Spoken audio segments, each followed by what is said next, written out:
Welcome back to the Scotti-BYTE channel, and this is Scott.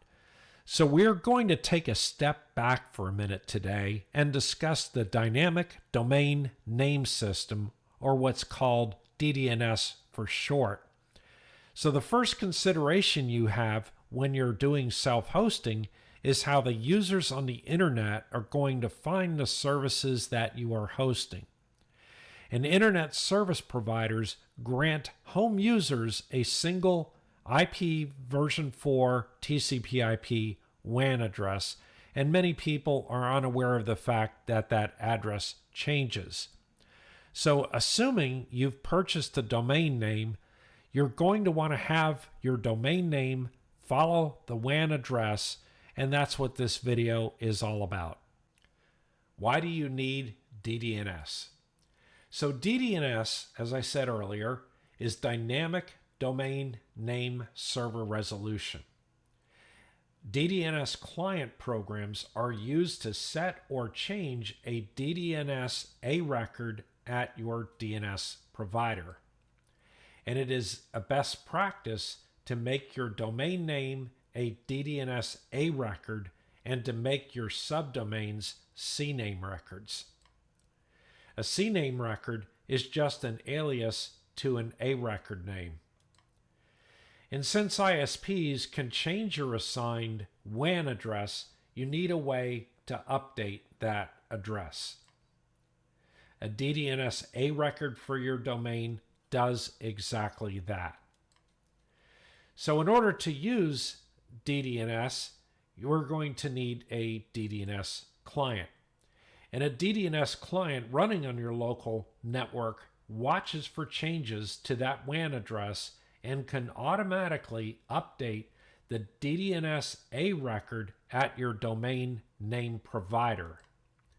So some routers have a built-in DDNS client, and so you can set your DDNS name on the router. Most NAS devices like Synology, QNAP, Asus, and others also have a built-in DDNS client.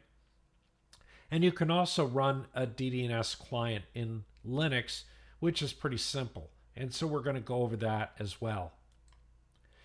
A DDNS client is critical to make sure the A record for your domain always correctly points to your IPv4 WAN address that's granted by the ISP. And if you do things like cycle power on your modem, if your internet connection has been down for a while, or sometimes just when your ISP performs maintenance, that WAN address that is granted to your router can change. So a reverse proxy program can then use the subdomain name C records to correctly direct responses to the appropriate server inside of your private network. And we've discussed that before with products like Nginx Proxy Manager. So let's go see some DDNS clients and how they work. So unfortunately, setting up a DDNS A record for your domain is something that differs between DNS providers. But here you can see at Google Domains, I'm signed into my domain. I click DNS on the left side. I scroll all the way to the bottom, and there's an option for Show Advanced Settings. I click on Show Advanced Settings. I click on Manage Dynamic DNS. And if I leave this host name blank and simply do a save, it has actually saved my dynamic DNS name. I did not put anything in the blank because I just wanted one for my domain name. If I then click on this and look at it, you can see that there is a Scotti-BYTE.net. It is a record, but it is a dynamic DNS A record because it's not under the regular DNS section for host. It's under the dynamic DNS section. Now that we have a dynamic DNS A record, the next step is to click on View Credentials. So there's going to be some credentials in order to log on to the dynamic DNS client and have that client update this dynamic DNS A record at the ISP. So we're going to view these credentials, which of course I'll go ahead and clear out later, but for the purposes of now, you can see it gives you a username and it gives you a password. The way that you set up a DDNS client on a router differs according to what type of router you have. In my particular case, my example will be on my Ubiquiti Unified Dream Machine Pro, where I go into settings, I go into services, and I choose dynamic DNS. And you can see here, I have one dynamic DNS name set up for Scotti-BYTE.com, but for illustration purposes, we're going to set the one up for the new domain Scotti-BYTE.net. So I'm going to click Create New Dynamic DNS. I happen to be using WAN port 2, so I specify WAN port 2 there. The host name that I want to set up is Scotti-BYTE.net. That's what I want to have defined with the DDNS client.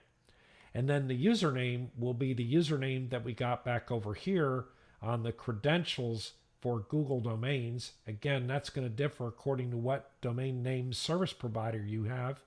I'm going to paste that into the username field, go back over to Google domains, copy the password, and come over here and paste that into the password field. And then the server that we want to set that for is domains.google.com. So basically what will happen is this dynamic DNS client will access domains.google.com. It will say, I want to set the address for the host name Scotti-BYTE.net, and here's the username and password to be able to do that. So I go ahead and click on Save, and it says that afraid already exists. I figured that would be, so we just name it another one here, DNS Park. These are just basically placeholders for the name. It doesn't really denote the type of DDNS service that's out there. So I go ahead and click Save, and it goes ahead and saves that. So I have one for Scotti-BYTE.com, and I have one for Scotti-BYTE.net. Now, if I come back over here and I close this screen and I click off to something like website and come back to DDNS, and then I go down here to show advanced settings, it says my dynamic DNS has been set up. If I click the down arrow here and go down, sooner or later this address data will be updated as soon as the DDNS client accesses the Google domain server and updates this. And after just a couple of minutes, you can see that my dynamic DNS A record for Scotti-BYTE.net has been defined with my WAN address. So you can see that it is a dynamic DNS record and it is correctly set up.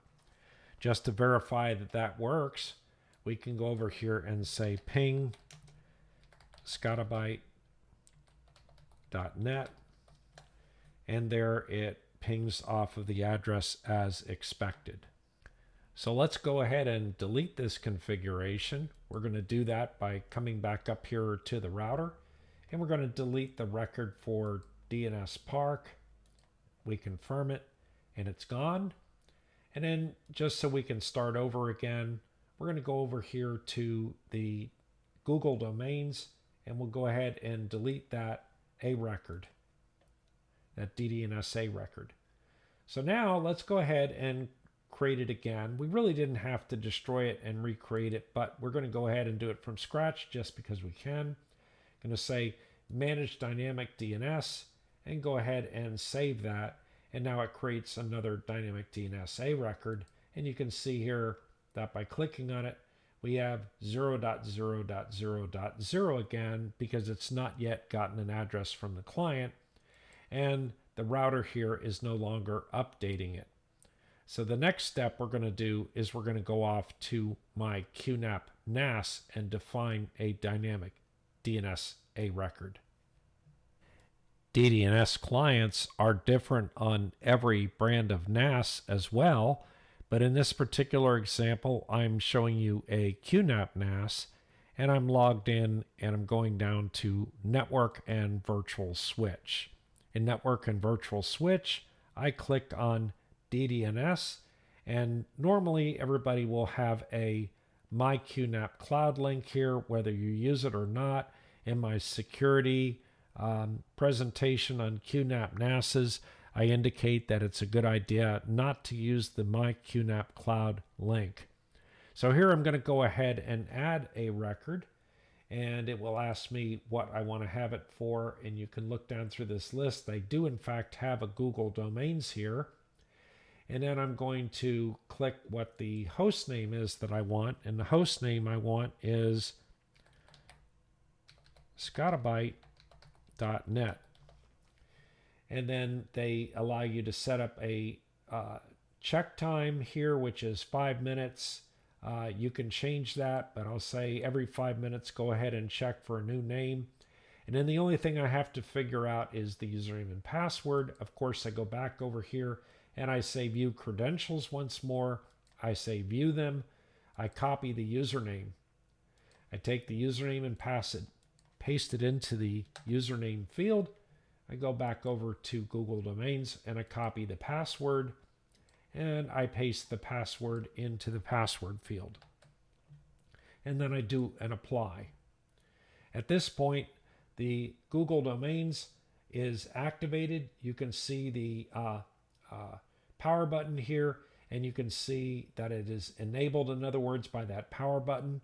And then over here, it says the IP address is 76.143.144.78. If we come back over here and we close this and we go ahead and go out to website and then back to DNS, and then we open the dynamic DNS screen, we can see that it's still 0.0.0.0, which means that we probably just have to wait for a minute. And now after about a minute, you can see that the Scotti-BYTE.net DDNS A record is correctly set to the A record that I have up here at the NAS. So we're going to go ahead and delete this one, because the next thing we're going to do is we are going to create one for the turn this one off.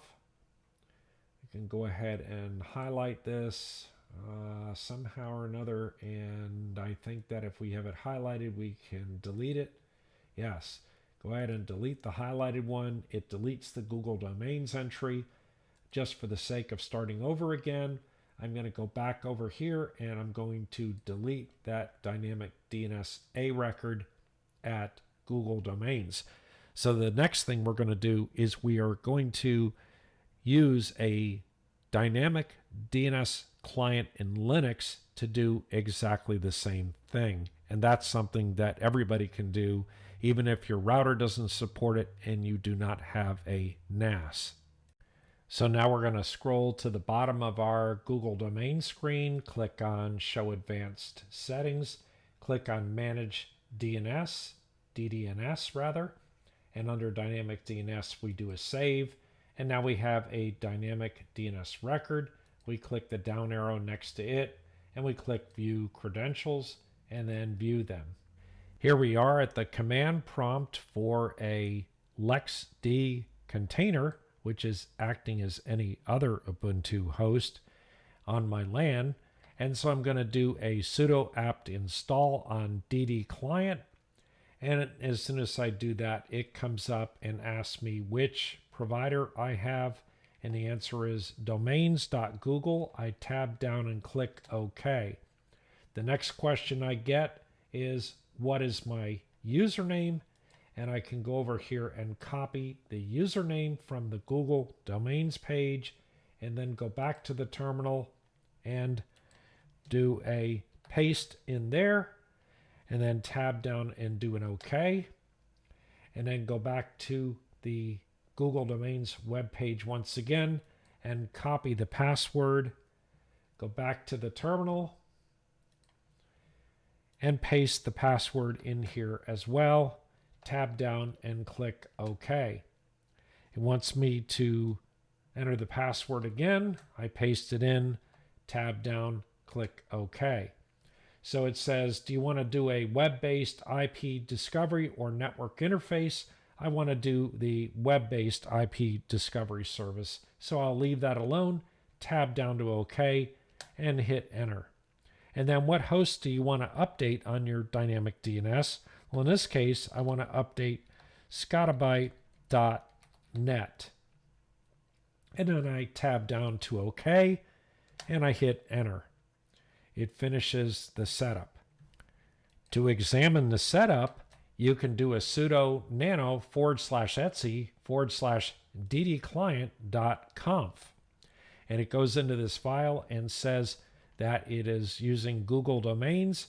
It's using the web method of checking it, which it goes to domains.google.com/check IP.